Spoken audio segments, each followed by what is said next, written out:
My name is Zoe. I'm 28 years old and I work as a financial analyst. My grandfather passed away 3 months ago. He went peacefully, in his sleep. He was 92. He'd lived a full life ourselves.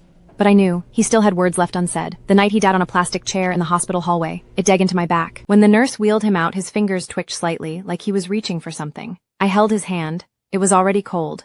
It was March. The magnolia trees outside were half in bloom. The wind blew petals onto the terracotta floor of the palm. He would never close his fingers around it again. I was raised by my grandfather. My parents divorced when I was 7. Mom remarried in California. Dad drank and was never home. Grandpa took me in, and I lived with him for 20 years. He taught me biking, chess, and horse racing, but he never taught me how to bet. Watching races is seeing, betting is losing. Learn to see, not to lose. When he said that, his eyes looked far away, like he was seeing somewhere I couldn't see. I later learned he was looking at himself. After he passed, I started going through his belongings. The old house wasn't big, 2 bedrooms, a living room crammed with decades of clutter. I took a week off and went through every cabinet, drawer, and box, from morning till night. Photos, old clothes, old letters. Every object had a story, but most of them were stories I did. Metal box with over 20 buttons inside. All colors, all sizes. I didn't know why he kept them. Maybe each button came from a piece of cloth belonged to someone he couldn't bear to forget.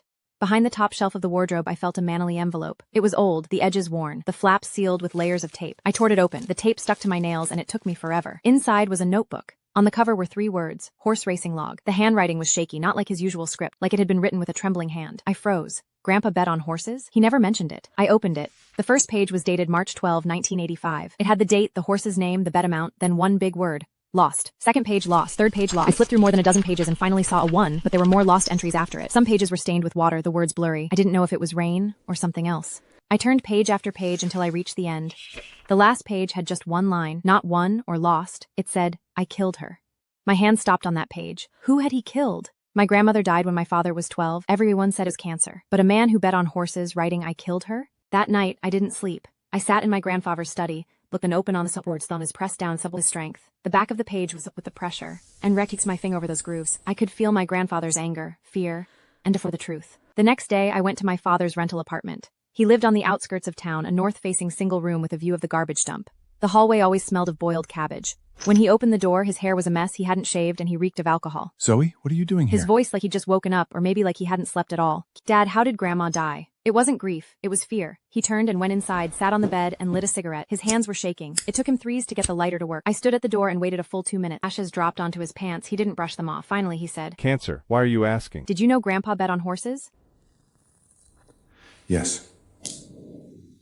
How much did he lose? The house, your great-grandmother's house. On the west side, a small western doctor and a lady holding on horses at the stone. Lost. To who? Loan sharks. He borrowed money and couldn't pay it back. They took the house. What did Grandma's illness have to do with any of this? His shoulders were trembling slightly. His voice was so soft I had to hold my breath. He required a lot of money. He borrowed from the loan sharks to pay for a treatment. She never got better. So when my grandfather wrote I killed her, he wasn't a murderer. He just felt like he'd killed his own wife. Where is that house now? A developer bought it and built a community. That area is now the most expensive part of downtown. The map showed it was a residential complex called Emerald Gardens. I decided I was going to buy it back. Not to pay back the debt my grandfather owed. No. To pay back the life he owed my grandmother. I spent 3 days digging up the entire ownership history of that property. Land registries, transfer records, developer files. I went to the housing authorities and stood in 4 land hours. In 1987, my grandfather gave the house to the loan sharks as collateral. In 1988, Hung Long tore down the West Side, sold it to a company piece and built us a 6-story residential building. Later, that building was also torn down to make way for the Cascade Emerald Gardens, Emerald Real Estate. Finance reports and found they were cash-strapped, not one of their unfinished projects this to the bank. That meant they might be willing to negotiate. I made an appointment with the manager of Gang's asset department, a middle-aged Dismugiant. His office was on the 28th floor. Sitting in his office, the sunlight through the windows stung my eyes. Manager Lou, I want to buy the plot 18 Garden Road. That property is a company asset. It's not for sale. What if I wanted to buy it? How much are you offering? Market price $32 million, but I need to pay in installments. He laughed out loud, not loud, but grating. Mrs. Zoe, are you here to do business? $32 million isn't small change. What do you do? Financial analyst. My income is steady. I can provide collateral. Do you have any assets to put up as collateral? My grandfather's house, worth about $2 million. Way too far off. Sorry, I can't help you. I walked out of Hung Long Tower and stood at the bottom, the sun pounding on my head. I looked up at the 28th floor. The glass curtain were reflecting white light, making my $2 million. Even with installments, the down payment was at least $10 million. I didn't have $10 million. But I didn't want to give up. Back at my office, I opened my computer and started digging through every piece of public information on Hung Long Real Estate. Annual reports, financial pins, news, literature records. They were desperate for cash flow. I had an idea. My idea was not to buy the property outright, but to buy an option. Pay a small deposit to lock in the right to buy in the future. When I had the money years later, I'd pay off the balance. If they were desperate for cash, maybe they'd agree. I made another appointment with Manager Lou. This time I came with a detailed proposal, a cash flow forecast in Excel printed out on 10 per year. My annual income plus side gigs could just cover it, plus my grandfather's house as collateral. Manager Lou looked it over and was silent for a long time. His fingers tapped on the desk. Tap, tap, tap, tap. I counted the taps. 1, 2, 3. On the 17th tap, he spoke. I need to take this to the board. No guarantees. I waited 2 months, didn't get a good night's sleep the entire time. Every night I thought, what if it gets approved? What if it doesn't? Could I scrape together the $2 million for the deposit? I didn't have $2 million.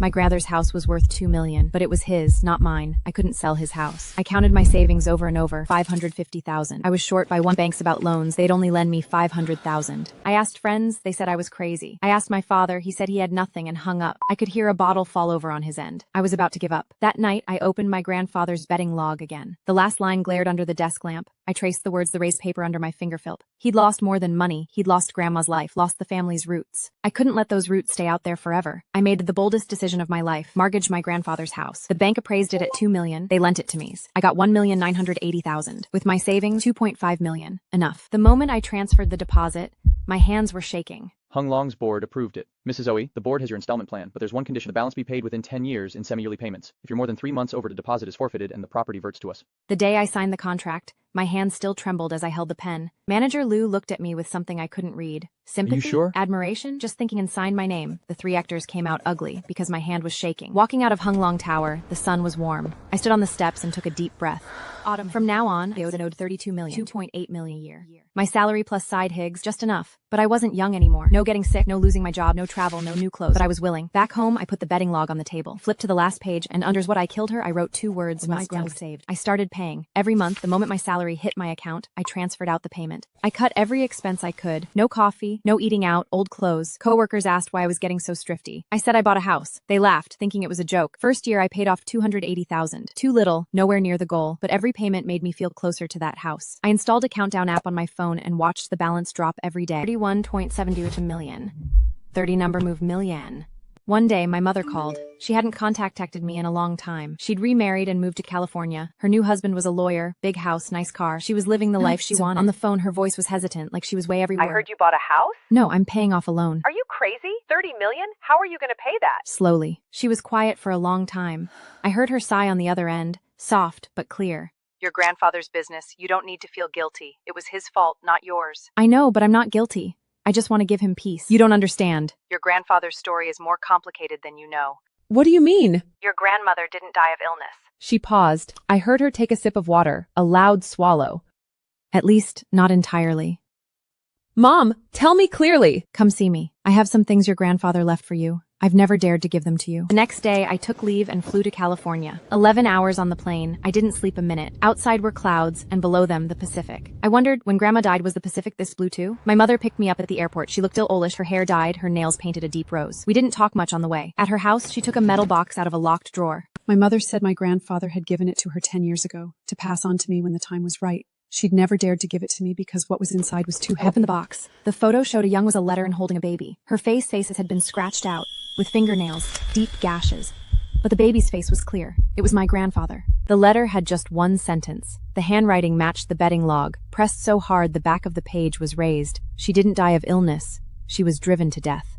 I sat in my mother's living room and read that letter over a dozen times. The living room was big, the couch soft, sunlight streaming through the blinds in strips across the paper. I read my grandfather's words in those bars of light. She was driven to death? By who? The loan sharks? The developer? Or my grandfather himself? My tears burst out, mourning like someone had turned on a faucet. They went to the hospital? Yes. Right in front of your grandmother, they said they were going to take the house and cut off your grandfather's hand. Your grandmother was already very sick. She couldn't handle it. She passed away that same night. The doctor said her condition worsened. But you know what your grandfather said? He said, I did this. I clutched the letter. My nails, I have stecks. So when Grandpa wrote I killed her, he truly believed he'd killed her. He quit gambling later, but he could never quit the guilt. He lived to 92 and he thought about your grandmother every single day. He said she was the one in was them he's stripping this life. He also said, if he had in the guest room at my mother's house, flipping through the betting log, the moonlight came through the window, falling on all those lost entries. They turned eyes to different colors. Every lost was a desperate attempt. He tried countless times to win back that could save her, but he never won big. He doubled down each time and lost even worse. He wasn't a gambler, the leather worn smooth with use. That was the warmth of my grandfather's hands. Grandpa, you worked so hard. You did everything you could. I'll take it from here. After I came back from California, I changed, not more driven, but colder. I used to chat with coworkers and go out with friends. Now I cut all of it. 14-hour days, 7 in the morning to 9 at night. Weekends I took freelance gigs, investment analysis, industry reports. Plus the 280 from year one, total 780,000. Still a long way from 30 million, but the countdown numbers were shrinking. I had a countdown app on my phone. I watched the balance drop every day. 29.22 million, 29.21 million, 20.20 million, slow as a snail. But even a snail reaches the finish line. Year 3, I got promoted to senior analyst. My boss said I was the most capable person on the team. I said because I had to be. He didn't understand, and I didn't explain. My salary went from 400,000 to 600,000. Every extra cent went to the repayment account. End of year 3, I paid off 800,000. Total, 1,580,000. That night I did the math. At this rate, it would take 35 more years. I'd be 63. I couldn't wait 35 years. I had to find a faster way. I thought of someone. Benjamin. He was a client. An investor. Chinese American, early 30s. He noticed I stayed late every day and thought I was a workaholic. One day in the break room, he asked me, Zoe, don't you ever need a break? I need money. Maybe he could help me.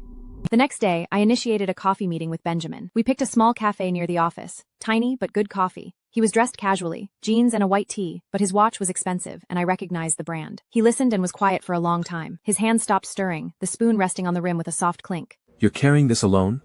Yeah. You're crazy. A lot of people say that. He didn't laugh. He looked at me. His eyes were dark brown, very serious. I can help. I know people at Hang Long. Maybe I can get you a better rate, or I could lend you the money myself. I don't want to owe anyone favors. It's not a favor, it's an investment. You're worth investing in. I still turned him down, but the next day he sent me a file, his analysis of Hang Long's financial situation. The charts were beautiful, the data thorough. He said they'd pay off the balance in one lump sum. I might be able to negotiate a significant discount. A lump sum payoff. I hadn't even dared to think of it, but his logic made sense. If I could borrow the money and pay it all off at once, the interest savings and discount could be equivalent to a year or two of salary. I started seriously considering the possibility. Benjamin said he could help me find investors. I agreed. Benjamin helped me set up a crowdfunding page. The title was, the design was simple, white background, black text, with photos of me and my grandfather's betting log. The day it launched, I expected nothing. But we got a few thousand taker by the thirds on the first day. After a week, the totals stalled at around 80,000, far none the 2 million I needed. I started getting anxious, couldn't sleep, kept refreshing the page, but the numbers barely moved. Crowdfunding takes time and luck. We need to think of other options. I tried every channel, social media posts, influencers, media outlets. Some covered it, but the response was lukewarm. After a month, we were still under 150,000. My hope was like a candle, slowly burning out. Benjamin didn't get options and engine money and said 100 play first as vasters. Refused, but he insisted. I'm not doing this out of pity. I believe in you. I took it and wrote it down in my notebook at interest at thy bank rate. Later, he connected me with a small foundation. They agreed to match donations and the contributions Benjamin loan plus all my savings. We scraped together 800,000. Your story, people would want to invest in it. I didn't want to make my grandfather's business public. But that night, I opened the betting log again and looked at every loss my grandfather had written. He'd been too afraid to ask for help back then, and it had destroyed him. I couldn't repeat his mistake. Still 1.2 million short of 2 million. I grit my teeth and took out a second mortgage on my grandfather's house for a larger interest of the 2 million deposit. Not with luck, but by grabbing every lifeline till my hands bled. Benjamin became someone very important in my life. Not a boyfriend, at least not yet. He was more like my partner, or more like someone standing behind me pushing me forward. He helped manage my money, like found and paid off $1 million. It's not a gift, it's a loan, okay? Year 4, I paid off after 2 million. Year 5, 25 million. With great interest, then remaining balance would go no longer a astronomic. But my body started protesting. One night I was working late in the office when my chest started hurting. Like I couldn't breathe. I cold sweat on my forehead. My colleagues rushed me to the hospital. The ER lights were blindingly white. The doctor said it was exhaustion, arrhythmia. I needed a week of rest. I couldn't rest. I still had debt to pay. Year 6. A turning point. Hang Lung found new investors. Their cash flow eased up. Manager Lou called me and said, Ms. Zoe, if you can pay off the balance in one lump sum, now I can give you a 20% discount. the savings would cover 3 years of payments. What I owed, principal plus interest, was still $23 million. 20% off was $18.4 million, saving $4.6 million. But I had less than $2 million on hand. I'll help you find bridge financing. Bridge loans had high interest rates, but the math still worked outer than installments. I gritted my teeth and agreed to firm. $16 million for 3 months, 400,000 interest. The moment I got the money, I transferred it to Hang Lung. As I typed in the 7-digit figure, my fingers hovered over the keyboard for 3 seconds. It was bought with countless sleepless nights, endless instant noodles, and weekends with zero social life. The house is yours now. His voice carried the document on my phone screen, distant yet close. Tears fell. Not crying, sobbing. For Grandpa, for Grandma, for myself. It took 6 years, but I finally bought that house back. Not bought back. Redeemed. Redeemed Grandpa's guilt, redeemed our family's roots. That night, I took the property ownership document to my grandfather's grave. Burned cemetery was evacuate, saw him fully, the lead has a him to roots. Grandpa, the house is back. You can rest easy now. The wind blew, the ashes rose like black bubbling one by one into the night sky. I was looking for Jade Garden, number 18. The developer had torn down the old building in the 90s and built new ones, but the ginkgo tree in the courtyard was still there. It was thicker and taller than I remembered. No, I didn't remember it at all. I was seeing it for the first times. But Grandpa had described it countless times. And planted this tree. She said ginkgo trees live a limely should too. That light said that, later went out. Now well late is out. Live standing under near to the tree, sunlight filtered through the ginkgo leaves and fell into my palm. I crouched down and Grandpatched played here as a child? Soft? Had Grandma admired flowers in this yard? I didn't know, but I knew the tree had seen them. The trunk was cracked with age, the bark rough, moss growing in some places. I decided I wouldn't sell the house or rent it out. I'd keep it and use it for something. I gave the house a name, our whole fashion house. Not just fessing what we'd lost, confessing what we'd failed to cherish. I sent a message to every family member, come the confession house for one night every mid-autumn festival. The message went out. My phone screen stayed light for a long time. No responses. My father was the first to reply, just 2 words, second. I'm not going either. My aunts and uncles all refused. They thought I was crazy. I understood. I understood it. Nobody wants to face their mistakes. The wear of us decks their own mistakes can Spanish means stripping yourself and to look at the rot inside. But I didn't push. The first mid-tom festive, I came alone. I brought a pot of tea, a book, and sat under the ginkgo tree watching the moon. The moon was full, hanging from the treetops like a white lantern. The ginkgo leaves shimmered silver in the moonlight. The wind rustled the leaves like someone whispering. I closed my eyes. What I heard wasn't the wind, but my grandfather's voice. Zoa, I'm sorry. I couldn't keep our home together. Grandpa, now it's kept. I wrote down my own mistakes in a notebook. I hadn't been good enough to Grandpa. I hadn't spent enough time with him. I kept thinking there'd always be more time, but when he left, I wasn't there. When he took his last breath, I was still at the office. It was a nurse who called. I closed his G. That feeling, cold and stiff, I'll never forget it. But time doesn't wait. That night, I wrote until my hand ached. When I finished the last word, I closed the notebook and left it under the ginkgo tree, for the wind to read, for the moon to see, for my great-grandmother to know. The second mid-autumn festival, my father came. My mother came on the 3rd year. She also picked a room and stayed the whole night. When she came out in the morning, she was holding an old photo, her wedding picture with my father. The grandfo had yellowed, the corners curled, and I couldn't hold this family together. I didn't speak. She continued. When I left, I thought I was the victim. Your father drank, your grandfather gambled, the family was beyond saving. But I forgot, I was also part of this family. When I left, the family broke even more. Walls way twin mole for the letter, a traffic tit, a bottle cap. Every object was a confession. My father had put up a beer ball cap. It was Qingzhou iron, already rusted. Next to it was a note. Drank for 20 years. Drank my drink anymore. I didn't know if he'd truly stopped, but at least he was trying. Quitting drinking isn't a one-day thing. It's a battle you have to restart every day. But after that, I never smelled alcohol in his room again. Grandpa's longest daughter married in neighboring city and wherever he's home, hated a strange and repressing fears. She walked into confession house without a woodard and straight upstairs. Her footsteps were heavy, like every step was a struggle against something. The next morning, she came down with swollen eyes and a red nose. But today I finally understood he gambled. He was trying to save Mom. He didn't lose because he was evil. He lost because he was stupid. She smiled when she said it, not a mocking Gramps, a bitter one. Also stupid, just like hatred into the own marriage, I couldn't stand. Later he left, and I realized it was me who pushed him away. She put her divorce certificate on the wall, bright red cover, gold embossed lettering, beside it a note. I looked at that note, my nose stinging. Hated the wrong person. Our whole hated Grandpa for destroying the family. They had hated the wrong person. We'd hated Grandpa for destroying the family. He paid for it his whole life. Loved her so much to 92, right up to writing I killed her. Every mid-autumn festival, more and more people came to the confession house. From 1 person to 2, then to a dozen. Family members who'd long lost touch started talking again. They'd stay the night and have breakfast together the next morning. No one argued. No one brought up old scores. They just sat together, drinking tea, watching the He just loved too much. I used to blame my losses on bad luck, but it was just me being a coward. My father stood by the window looking at the gintry in the yard. His back drank his... I wasn't so runched because I hated my own incompetence. I don't hate anymore. Point just makes you want to drink more. This house, to great-grandmother to grandfather, from grandfather to father, from father to me. 4 generations, 100 years, cracked, but not shattered, but never fallen. Like that ginkgo tree. The wind had blown for 100 years and it was still standing. Ginkgo trees are incredibly resilient. They can live for millennia. This tree was still young. It would still see our next generation, and the one after that. In the 6th year, Benjamin proposed. Not in a restaurant, not in a movie theater, in the courtyard of the confession house under the ginto tree. It was autumn, the gintolos leaves golden. He knelt on the ground holding braid on it. Zoe, you're not paying off a debt. You're building a home. I want to build it with you. I cried. Benjamin wasn't a perfect man. I knew all his flaws. He couldn't cook, he could be stubborn, he wasn't great at expressing emotions. But he'd never tried to change me, he just stayed by my side. By my side through the payments, through the late nights, through watching that ginkgo tree. Yes. The wedding was in the courtyard. 2 rows of chairs under the ginkgo tree, a white cloth draped across. No emissary, no band. My father walked me down and handed me to Benjamin. My father wasn't drunk, his hands didn't shake. My mother sat in the front rows in a light blue dress, her eyes red, over a dozen people, sitting neatly in rows. Zoe, I'm marrying you not because your story is touching but because you are. I'm marrying you not because you helped me pay off my debt, but because you showed me I'm fell on our shoulders. One landed perfectly in my palm, small and golden, like a little fan. I tucked that leaf into the bedding log, right next to my grandfather's words. In the 7th year, I got pregnant, a girl. I named her Hope.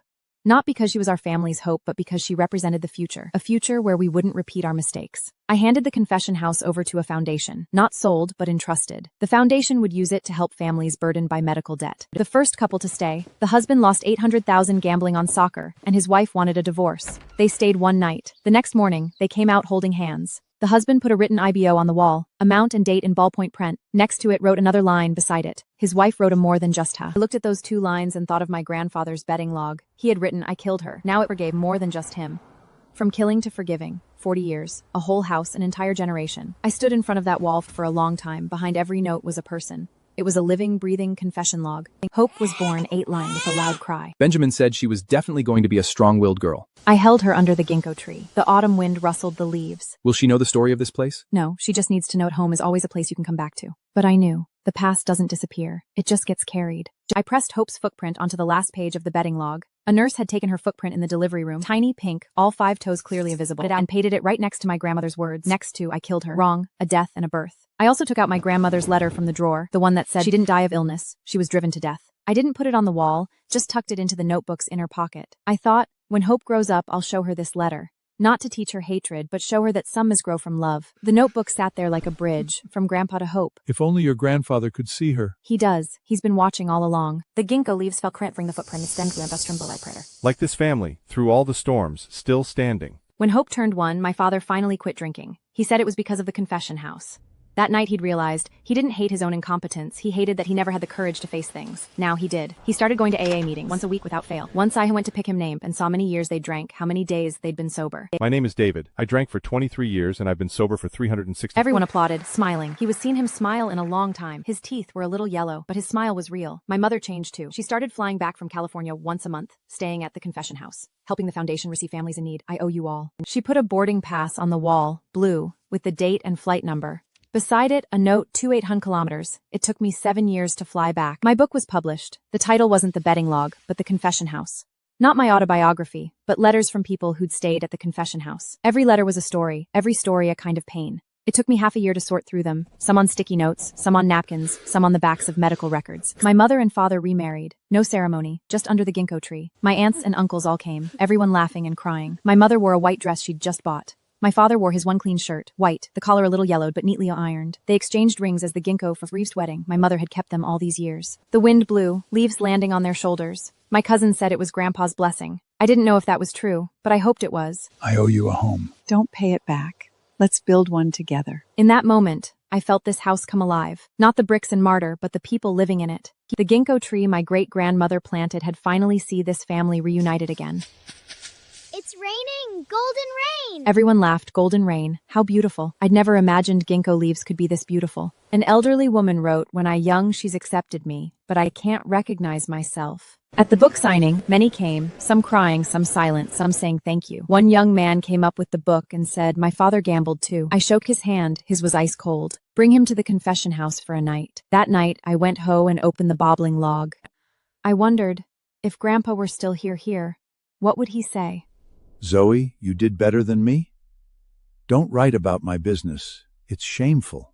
I didn't know, but I think he would have smiled, like a child. The book was made into a documentary. The director was a woman in for acting. Making mistakes isn't scary. Refusing to admit him is. She looked at me, nodded, and didn't ask anything else. After the documentary aired, applications had to add more chairs in the courtyard so people could sit while they waited. The chairs were wood, bought from a flea market, painted white. Under the ginkgo tree, people sat, some smoking, some staring blankly, some crying. No one rushed them. Mistakes. A young couple sat under the tree, and time was what this tree or a long time. After 3 hours, the wife finally underspoke. I lied to you. I owe $20,000 in online loans. Benjamin's company went bankrupt, not because he did anything wrong, but because the market was bad. During that time, he came home late every night and barely spoke at dinner. One day, he sat on the couch with his face in his hands, his shoulders shaking. I went over and held him.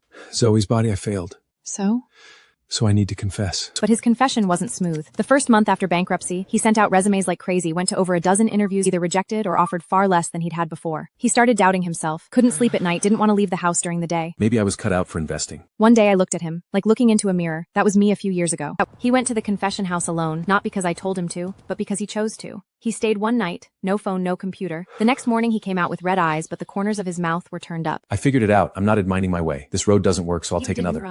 He put a company dissolution certificate on the wall. The husband was silent so long I thought he wouldn't respond. Then he said, I know, and I don't blame you. I was just waiting for you to tell me yourself. They held each other and cried, so loud the birds flew off the tree. I stood by the window watching them, and suddenly understood the feeling behind my grandfather's words. I don't blame you. I didn't blame him. We paid off the debts together. I sold my grandfather's old house and paid off part of it. The old house was empty, but the roots remained. My grandfather's logs bedding creaked and the ginkgo tree was still there. We moved into the confession not because we had money, but because it was sitting empty anyway. Hope could run in the yard, pick up leaves under the ginkgo tree. Mommy, why is this tree so big? Because it's lived a long time. Then I want to live a long time too. I received a letter from the elderly woman who donated $5 million by her lawyer. The envelope was white, my name written in brush pen. We're all living for someone that's okay. I held the letter, sitting under the ginkgo tree, and cried, not from sadness, but from being understood. Like my grandfather, he's gone, but his words remain. That bedding log is his letter, written to me, to this everyone who confesses. I hung my great-grandmother's photo in the living room of the confession house. The photo was black and white, wearing a hint of a smile. I wondered, if she knew her house had become a place of confession, what would she think? Maybe she'd laugh at her great-granddaughter who took over 30 years to find her house again. But at least it was found. I put a bunch of gardenias beside the photo, her favorite flower in life. The scent of gardenias was strong, you could smell it throughout the living room. Hope started kindergarten. The teacher asked the kids to draw my family. She drew a tree, a house, and 5 people. The tree was green thick, its crown covering half the paper. The house was smoke from the chimney. 5 people stood in a row holding hands. This is Grandpa, this is Grandma, this is Daddy, this is Mommy, and this is me. Grandpa isn't here anymore. Yes, he is. He's in the tree. When the wind blows, he's there. I froze. It took me 30 years to figure that out. She understood it at 3. That night, I put Hope's drawing next to the bedding log. Grandpa's words, Hope's. I also took my grandmother's letter out of the inner pocket, looked at it for a long moment. I took a photo and posted it on social media. The caption read, many liked and commented. One comment I stayed at for a long time in him. I gave that comment a like. My father got sick. Not seriously, just old age. 68, high blood pressure, bad knees. The air was good here, comfortable.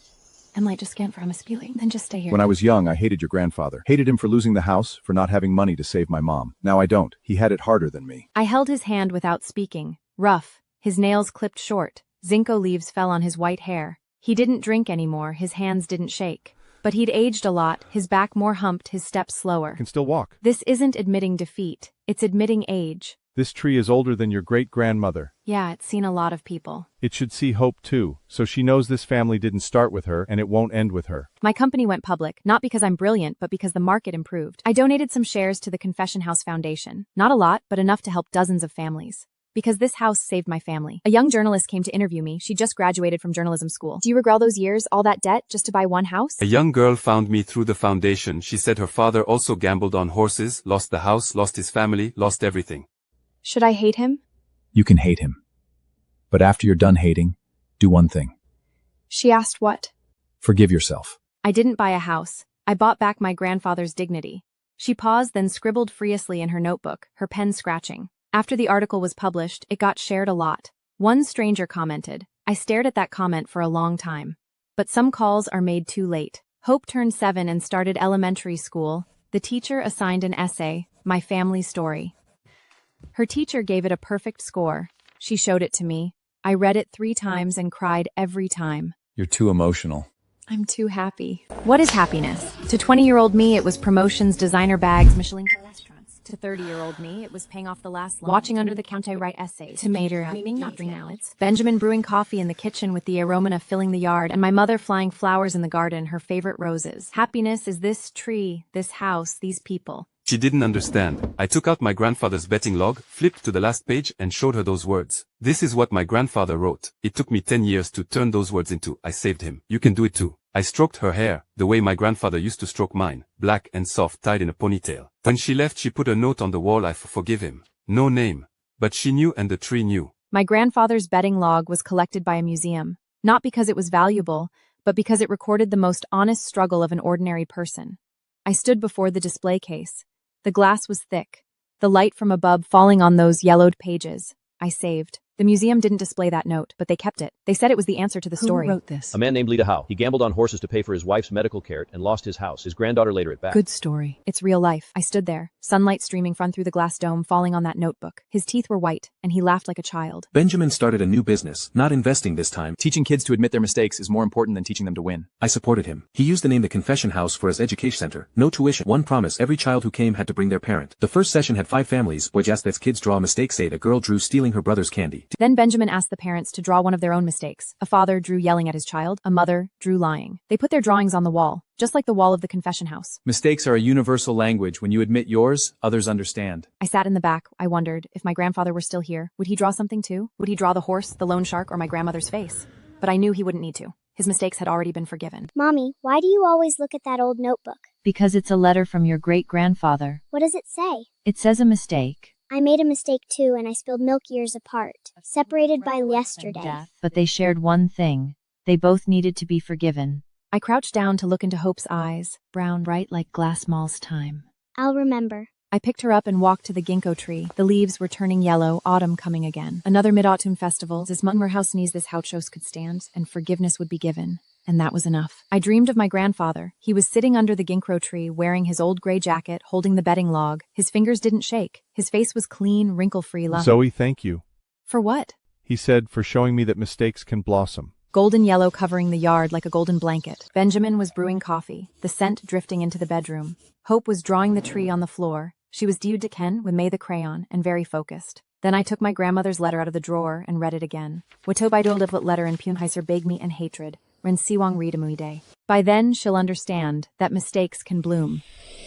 Grandpa, do you see? The flowers are in full bloom. Not roses, not peonies, ginkgo leaves. Golden, able to fly, falling to become earth, growing into new leaves the next year. Today is the 100th anniversary of the Confession House. 100 years ago, my great-grandmother bought this land and built this house. 100 years later, it still belongs to our family. Not because of me, because of everyone. The confessors, the forgivers, the ones willing to start over. Over a dozen people, oven, 2 tables. Food was made by my mother made braised pork. My father made cucumber salad. My dumplings. Table was full. Plates side by side. My father stood up and raised his glass. Tea, not alcohol. His hands didn't shake. To our family's house, to the ones who confess. Everyone raised their glasses. Ginso leaves fell into the cups. No one fished them out. That was the taint on the walls, but solid. Like our family. Cracked, but not collapsed. The wind rustled the leaves. Was that my grandfather's voice? Maybe.